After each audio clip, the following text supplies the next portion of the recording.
Há muito tempo, séculos atrás, em uma pequena parte desse nosso vasto mundo, vivia um povo chamado de os Filhos de Israel. Desses filhos surgiram certos homens e mulheres, através dos quais Deus se revelou para toda a humanidade. Um deles foi José, o jovem.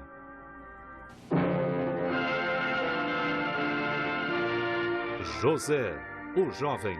Um episódio do Velho Testamento.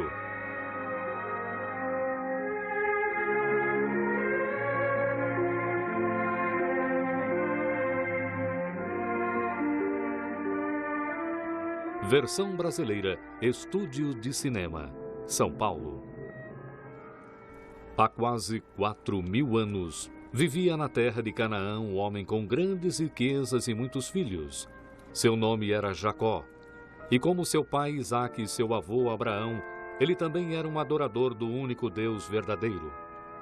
Jacó amava seus 12 filhos, mas o seu favorito era José, porque ele nasceu na velhice de Jacó e era um rapaz com muita fé em Deus. Para demonstrar o seu amor por José, Jacó havia lhe dado uma linda túnica comprida. E quando seus irmãos viram que o seu pai amava José mais do que a qualquer um deles, eles odiaram José. Eles o odiaram ainda mais por causa de 2 sonhos que ele teve. Pai, ontem à noite eu tive outro sonho. Um sonho mais estranho ainda do que o primeiro, no qual os feixes de trigo dos meus irmãos se inclinaram ao meu feixe. O que sonhou, José? Dessa vez, o sol, a lua e 11 estrelas se inclinavam a mim. O que significa esse sonho? Eu, sua mãe, seus irmãos iremos nos inclinar diante de você em terra? Sonhos eram levados a sério naqueles dias, pois às vezes Deus revelava os seus planos para as pessoas em sonhos. Então Jacó guardou no seu coração o que José dissera. Mas os seus irmãos o invejavam tanto que desejavam se livrar dele de uma vez por todas. Depois de algum tempo, Jacó mandou José para os pastos de Dotã, para onde os irmãos mais velhos tinham levado os rebanhos de Jacó para pastar. Ansioso para ver os seus irmãos, José fez a longa viagem a Hebrom na esperança de ser recebido com alegria por eles. Mas quando os irmãos o viram chegando, começaram a conspirar contra ele. Olhem, aí vem o sonhador. Vamos matá-lo e jogá-lo numa cova. Diremos que um animal selvagem o matou. E veremos o que será dos seus sonhos. Não o matem. Lancem-no nesta cova vazia. Deixem-no aqui no deserto, mas não o matem. Rúben planejava salvá-lo depois e mandá-lo de volta para o seu pai. Então, graças ao seu irmão mais velho, Rúben, a vida de José foi poupada. Quando José chegou até eles, eles o agarraram e arrancaram a longa túnica que ele estava usando. Ignorando seus gritos de protesto e sua resistência, eles o arrastaram à força e por fim o jogaram na cova vazia. Então eles se sentaram para comer, sem dar atenção aos apelos de misericórdia de José.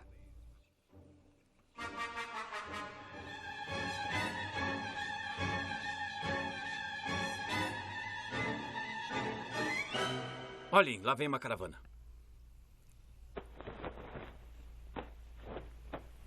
São mercadores ismaelitas. Vem de Gileade, a caminho do Egito. Que proveito teremos se matarmos José? Vamos vendê-lo para os ismaelitas. Excelente ideia. É uma boa ideia. Isso mesmo. Muito boa ideia.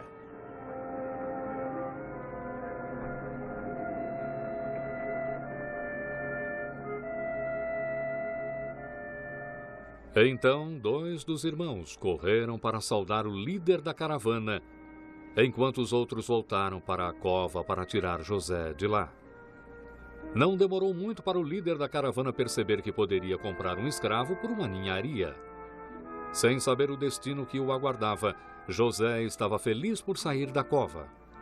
Mas quando ouviu a barganha que estava acontecendo entre os mercadores ismaelitas e seus irmãos, ele logo percebeu que o estavam vendendo como escravo. Por miseráveis 20 moedas de prata.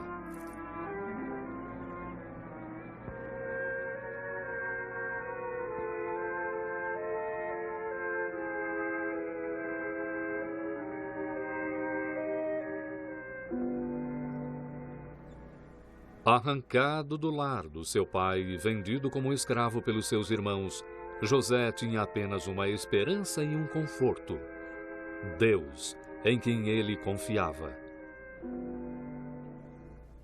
E os irmãos de José tingiram a sua túnica de sangue de cabrito e a levaram para o seu pai, dizendo: Nós achamos isto. Veja se é ou não a túnica de José. Mas é a túnica de José. José, um animal selvagem o despedaçou. José, José, José.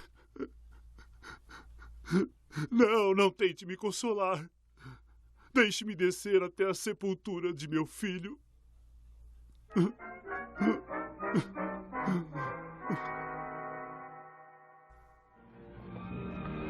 Mas, como no passado, também na escravidão, Deus estava com José.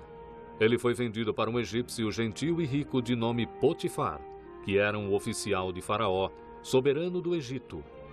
E quando Potifar viu quão fiel e honesto José era, e como o Senhor estava com ele e o abençoava em tudo o que fazia, ele tornou José o administrador da sua casa e de tudo que ele possuía. E por amor a José, o Senhor abençoou tudo que Potifar tinha. Mas, em breve, a mulher de Potifar tentou José a pecar com ela. E quando ele não cedeu às suas sugestões perversas, ela pensou em como poderia se vingar.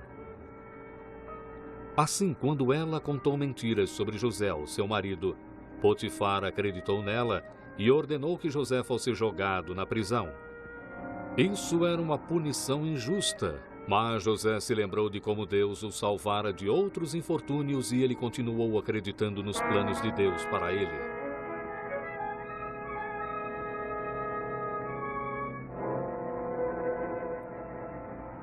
Também na prisão o Senhor estava com José.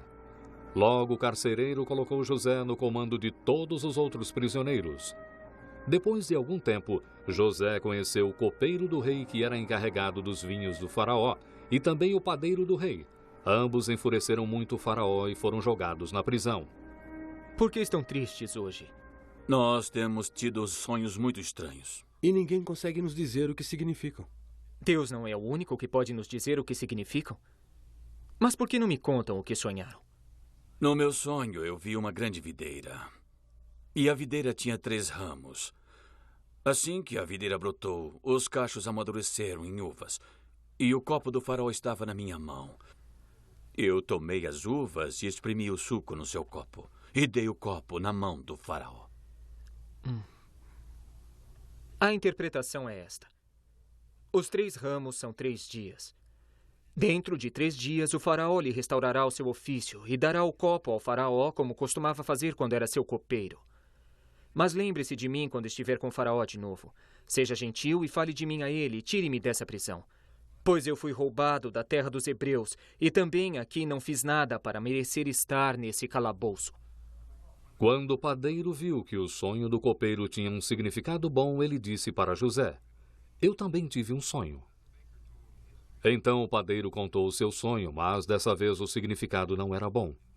Dentro de 3 dias, José disse ao padeiro: Você será morto.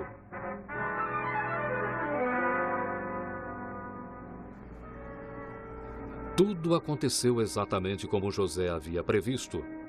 Depois de 3 dias, o faraó celebrou o seu aniversário e o padeiro foi condenado à morte. E o copeiro foi restaurado ao seu ofício antigo. Entretanto, o copeiro se esqueceu de José e José teve que ficar na prisão por mais 2 longos anos. Então, um dia, Faraó, o soberano do Egito, estava muito perturbado. Ninguém, nem os homens mais sábios do país, podiam lhe dizer o significado de 2 sonhos estranhos que ele teve na noite anterior.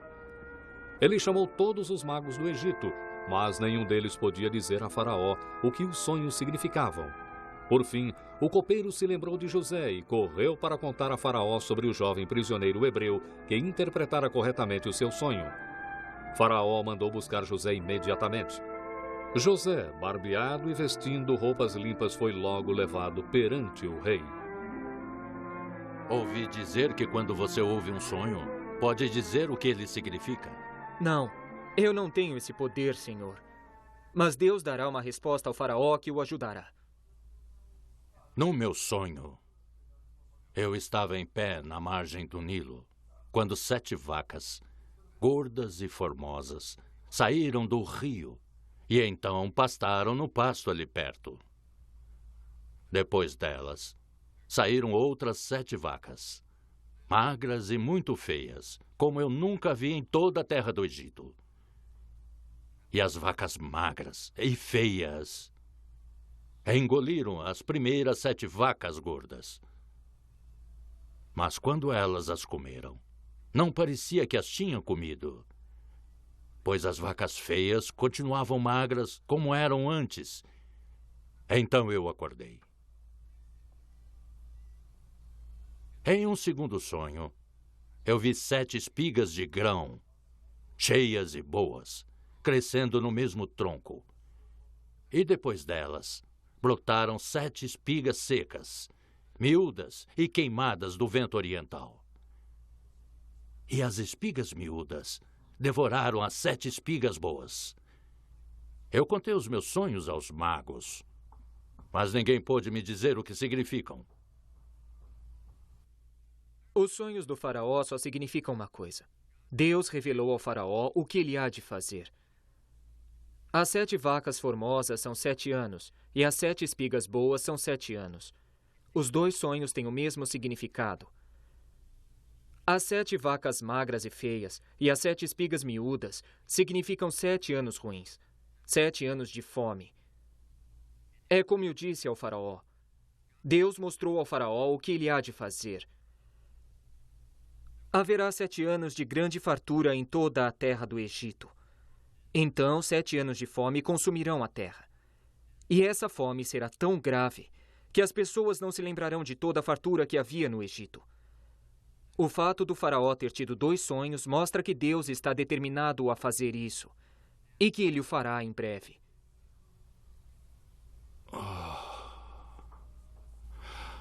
Agora que sei o significado desses sonhos, o que deve ser feito a respeito da fome que virá? O faraó deve escolher um homem sábio e com espírito e colocá-lo sobre o Egito. O faraó também deve pôr governadores sobre a terra e tomar 1/5 da colheita durante os 7 anos bons. Juntem toda a comida desses bons anos e amontoem trigo nas cidades e o guardem lá. Assim, quando vierem os 7 anos de fome, o povo do Egito terá muita comida. Acharíamos um homem com o Espírito de Deus dentro dele, como este homem. Pois Deus o fez saber tudo isto.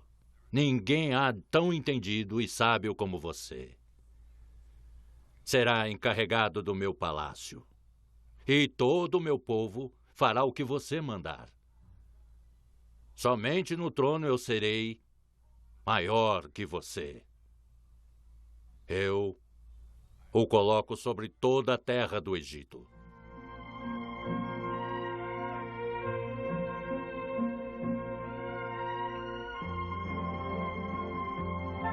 Então, finalmente, o propósito de Deus em trazer José para o Egito estava ficando claro. Da noite para o dia, esse jovem temente a Deus subiu de prisioneiro para primeiro-ministro, de escravo para vice-comandante de todo o Egito. E agora ele começou a ver que Deus o escolhera para salvar muitas pessoas de morrerem de fome. Talvez também o seu próprio povo. E Deus tinha um propósito ainda maior, além de pôr José em uma posição de liderança no Egito. Ele estava preparando um povo do qual sairia o Messias.